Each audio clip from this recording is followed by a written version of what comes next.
Muy buenos días, les damos la bienvenida al Festival de Artes Gráficas que comienza el día de hoy.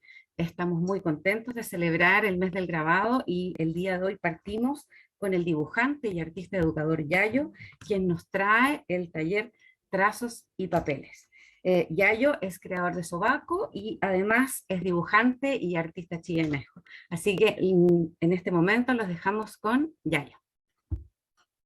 Bienvenidos. Hola a todas y a todos, bienvenidos a este taller llamado Trazos y Papeles. Primero yo quiero partir agradeciendo la invitación, de verdad que me siento honrado de poder participar en el mes del grabado.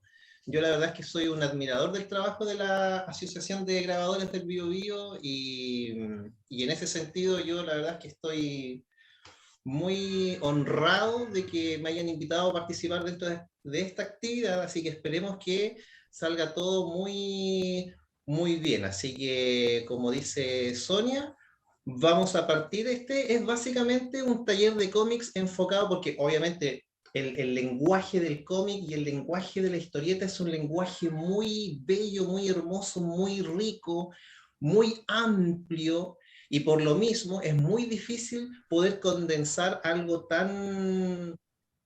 que tiene tantas aristas en 2 horas, digamos. Entonces vamos a tratar de priorizar conceptos básicos del cómic, pensado básicamente para aquellas personas que quizás a lo mejor pocas veces han construido una página de cómic, o pensado también para aquellas personas que quieren iniciarse. Así que en ese sentido vamos a hacer un taller enfocado a conceptos relativamente sencillos, básicos, para que podamos construir una página de cómic en este rato, ¿ya? Así que, dicho esto, vamos a partir primero con algo muy básico, que quizás puede parecer básico y puede parecer obvio, pero quizás muchas personas en algún momento se lo han preguntado, y quizás para aquellas personas quizás no es tan obvio la pregunta que voy a hacer. Por ejemplo, ¿por qué el cómic se llama cómic? ¿Cierto? Eso, digamos, como lo básico, con lo que nosotros tenemos que partir, con lo que nosotros nos vamos a ir entendiendo. Y acá yo tengo una presentación en PowerPoint, ¿cierto? Donde podemos ver una lámina donde hay muchos personajes. Yo creo que más de alguno es súper reconocible, ¿cierto? Si uno hace un paneo aquí, uno puede reconocer, por ejemplo, al Capitán América, a Spider-Man, a Nick Fury, en fin. Pero yo creo que en general existe como un consenso, un poco errado, creo yo, pero hay un consenso que está súper normalizado, de que la palabra cómic es sinónimo de superhéroes. Entonces, mucha gente dice, oh, yo leo cómics. Y claro, hay gente que dice que lee, o en realidad hay gente que dice que le gustan los cómics porque a lo mejor ve películas de Marvel o ve películas de DC. Pero en realidad el cómic es mucho más que el género de los superhéroes. Es algo que trasciende, algo que en sí el concepto del superhéroe es muy, en ciertos aspectos, muy eurocentrista, que tiene una raíz muy arraigada en lo que es la cultura griega, la cultura romana, pero el abanico del cómic es mucho más amplio. Entonces, así muy rápidamente vamos a ver algunas diferencias. Por ejemplo, vamos a partir explicando que la palabra cómic es una palabra en inglés que vendría a catalogar algo que es cómico, ¿ya? En castellano significa cómico. Ahora, el cómic originalmente, a principios del siglo XX, por ahí por la década de 1900, servía para catalogar algo que era chistoso, porque en esa época estaba muy en boga el cine mudo. Por ejemplo, las películas de Buster Keaton, de Charles Chaplin, que todo, digamos, era como ese cine donde Chaplin caminaba así como de puntita y le pegaba a un policía por atrás y salía corriendo. Toda esa interacción humorística era llevado al cómic. Entonces eran situaciones chistosas, eran situaciones de humor, pero en realidad con el tiempo esto fue madurando, y después muchos autores comenzaron a darse cuenta que el cómic no necesariamente tenía que ser cómico. Entonces, ¿cómo catalogar a un cómic que no era de humor? Y ahí es donde el lenguaje se empezó a complejizar, ¿ya? Pero complejizar en términos sencillos en realidad. ¿Por qué? Porque nosotros acá en Sudamérica, sobre todo en Chile, al cómic lo conocemos como historieta, ¿ya? Nosotros hablamos con nuestros padres o si hablamos con nuestros abuelos, ellos, por ejemplo, se criaron leyendo historietas, se criaron leyendo, por ejemplo, El Peneca. Aquí yo, por ejemplo, tengo algunas revistas que yo quiero compartir con ustedes. Si ustedes se fijan, esto era el calibre de publicaciones que leían, por ejemplo, nuestros abuelos, nuestros padres. Acá, por ejemplo, tengo unos ejemplares de Topace, una revista política chilena muy popular en la década del 30 y del 40. De hecho, esta revista que tengo acá es de junio de 1934. Un año, yo creo que incluso ni siquiera algunos de nuestros abuelos todavía no habían nacido en ese año, y acá en Chile ya se estaba leyendo lo que comúnmente se llamaba historieta.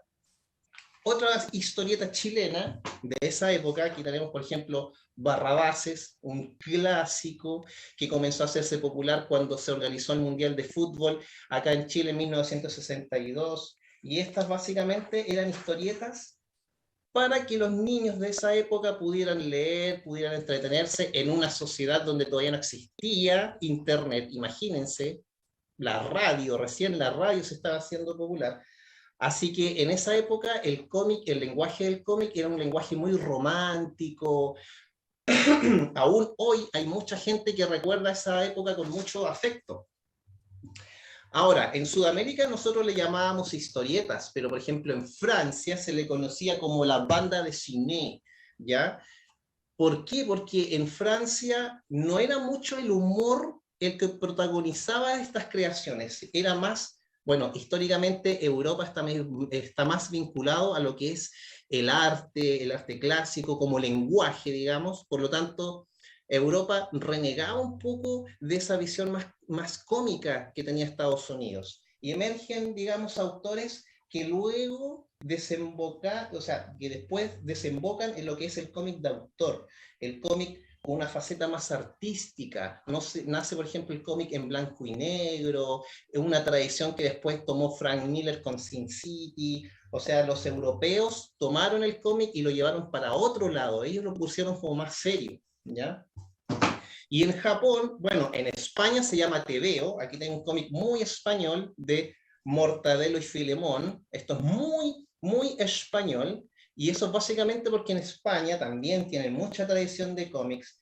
Pero en España se llama Tebeo, ¿ya? Y eso básicamente porque a principios del siglo XX había una revista que se llamaba TVO, que eran unas siglas. Entonces los españoles, cada vez que compraban esta revista, la pedían como la TVO, pero después cualquier cosa que fueran dibujitos y que fueran como monitos, los españoles metían todo al mismo saco, y por eso la revista popularizó el nombre TVO. Es como lo que pasa acá en Chile con el papel higiénico, que la gente le dice Confort, pero Confort es la marca, pues. Es como una marca, pero acá no le decimos, oiga, véndame un papel higiénico, no, como que le decimos Confort. Bueno, y en Japón se llama manga, ¿ya?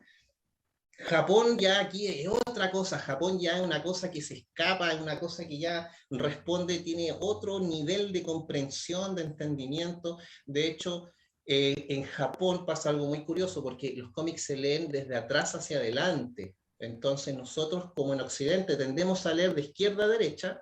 En Japón no, se lee de derecha a izquierda. Por eso todos los cómics parten desde atrás hacia adelante. La portada está atrás.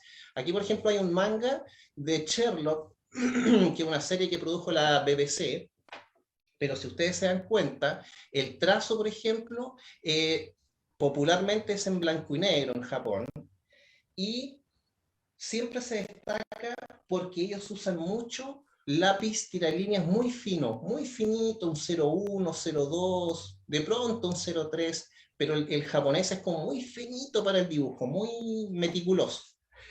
Bueno, Continuamos con esta presentación. Les explicaba recién que hay distintos tipos de humor. Partimos con lo que es el cómic, o sea, cómico, cómics de humor. Acá en Chile el personaje más conocido que tenemos es Condorito. De hecho, acá tengo un Condorito de los años 50. Vean por favor ese Condorito que está ahí, que estéticamente es muy distinto al Condorito que conocemos ahora. Entonces, esto es básicamente humor. Esto es chistoso, es para reírse, ¿cierto? No tiene ninguna pretensión más que sacar una sonrisa. Otro cómic, ejemplo de cómic de humor, Mafalda, cómic argentino creado por Kino. Aquí también tengo un ejemplar de Mafalda. Este es un humor, digamos, un poco más político, un poco más elaborado, si es que se quiere, desde cierta perspectiva, donde el autor muchas veces fue amenazado por el gobierno militar de turno porque lo acusaban de hacer un cómic muy político, y Kino siempre se defendió diciendo que no, que esto simplemente es el cómic de una niña tierna, inocente. Otro cómic de humor, Peanuts, o como conocimos acá en Chile, Charlie Brown o Snoopy. Ven, aquí tenemos otro ejemplar, que básicamente esto también es humor, porque es un cómic, digamos, protagonizado por algunos niños que vivían en una ciudad estadounidense, digamos, citadina, donde muy tranquila, ¿se fijan? Entonces esto es humor, esto es, no pasan sucesos como traumantes, ¿cierto? Mickey Mouse, otro cómic de humor, y yo creo que la diferencia de Mickey Mouse con el resto es que si bien hoy es un imperio en términos de marketing y en términos de merchandising, aquí tengo un ejemplar muy antiguo de los años 30 de los cómics de Disney. Fíjense por favor el trazo que tenía en esa época. Este cómic en particular fue dibujado por Floyd Gottfredson, que muchas veces en la industria estadounidense, cuando el personaje lo creaba Walt Disney, al dibujante no se le permitía firmar. Todos estos cómics terminaban o figuraban firmados por Walt Disney. Entonces no existía, digamos, eso como del cómic, por el respeto por la propiedad intelectual, entre comillas. Pero bueno, eso es un género. Aparte del cómic de humor, tenemos el género de los superhéroes, que era con el que nosotros partimos. Y ahí, por ejemplo, tenemos los más populares, tenemos a Superman, tenemos al Capitán América, tenemos también a Batman, tenemos también a Iron Man.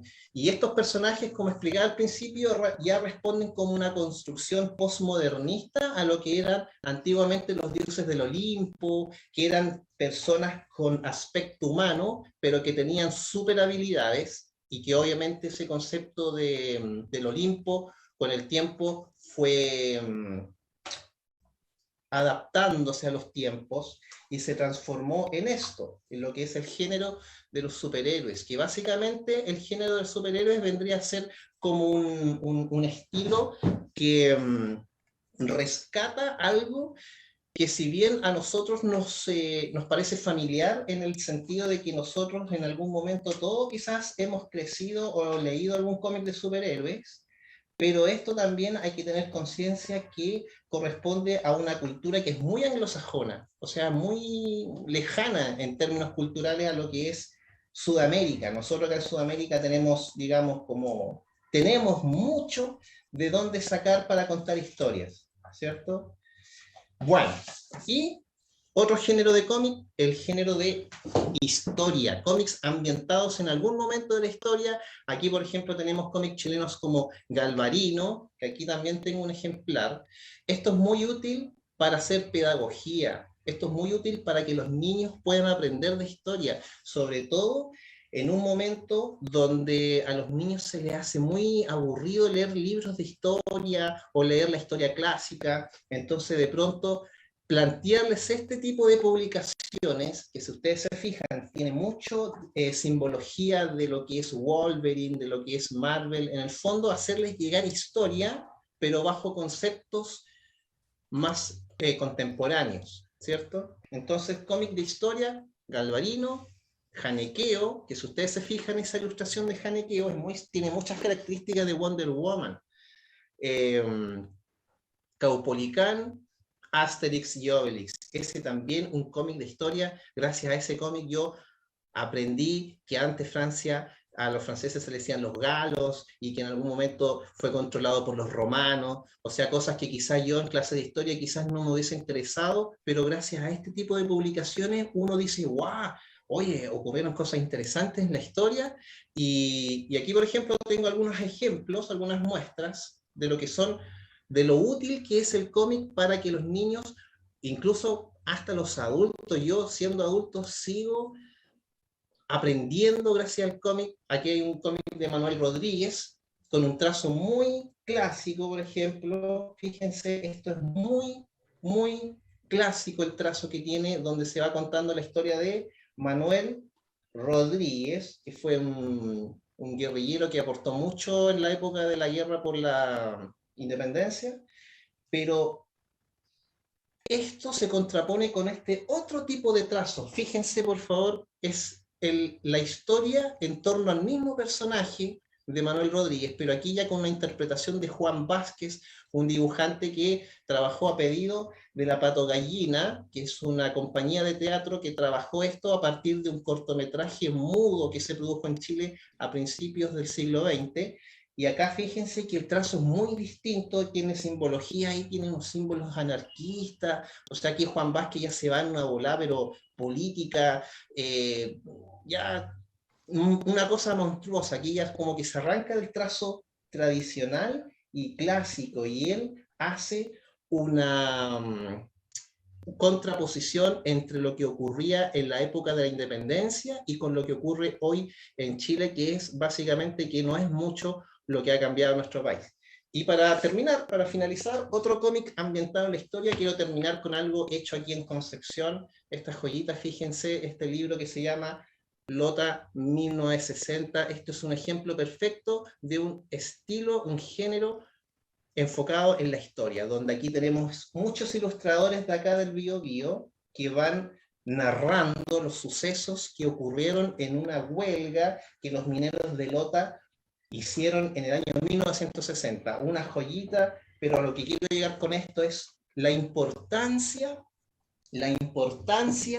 que tiene el lenguaje del cómic en la importancia, ahí me salí de la presentación, al amigo Sergio le aviso, de la importancia que tiene el lenguaje del cómic.